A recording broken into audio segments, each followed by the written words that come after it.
King Robert still lived, and Lord Eddard Stark had just survived an ambush by Jaime Lannister in King's Landing. We were the King's men, charged by the King's hand to bring the King's justice to the false knight Gregor Clegane, who was raping and murdering the King's subjects in the Riverlands. To be honest, I cared more about the King's cellars, but I joined Lord Beric for the adventure. And maybe a grateful milkmaid or two. Ser Gregor isn't called the Mountain because of his subtlety, yet he took us by surprise at the Mummer's Ford. He'd hidden his men on both banks, and as we crossed, he fell upon us from the front and rear. I saw a single blow from his sword take a man's arm off and kill the horse beneath him. Many of us, though, were simply ridden down and drowned. The survivors spotted my damn red cloak and rallied around me, and we cut our way free. 100 men we'd been that morning. By dark, only 40 were left, and Lord Beric looked to make us 39 before morning.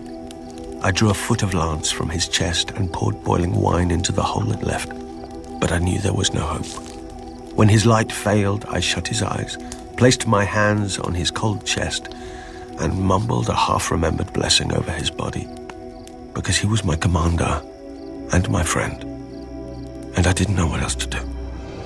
Then I felt his heart thud beneath his breast.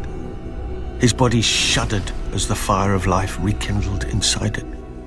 I used to joke that I became a red priest because the robes hid the wine stains, but the wine itself hid an unbelieving heart.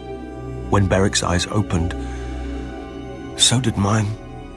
I fell to my knees and praised the one true God and begged forgiveness for my ways. I don't know if the Lord heard me, but when dawn came, Beric was still alive and stronger than he'd been. He told us that our war hadn't ended at the Mummer's Ford, but begun, and that every fallen brother would be avenged. We were so few, though, that all we could do was harry the Lannisters' rear. Luckily, all they could do was kill Beric. A Lannister mace shattered his helm and skull. A noose snapped his neck after he surrendered himself to save a beekeeper and his wife. The Mountain's dirk pierced his eye through his visor. After each time, I stood over his corpse and prayed to the Lord, and the Lord brought him back. Then we heard that Robert was dead, and Lord Eddard too. We'd been sent by the King's hand to deal with outlaws, but now we were the outlaws, and Lord Tywin was the hand of the King. Some wanted to yield, but Beric wouldn't hear of it. We were still King's men, he said, and these were the King's people the lions were savaging. If we could not fight for Robert, we would fight for them, until every man of us was dead. We'd lost the King's banner at the Mummer's Ford, but then the countryside was awash with sigils and armies anyway. We became the Brotherhood without banners. Beric led us in battle, and I led us in prayer, and the Lord of Light led us in everything. When the heralds proclaimed the end of the War of the Five Kings, none of us thought of yielding. Our war wasn't over.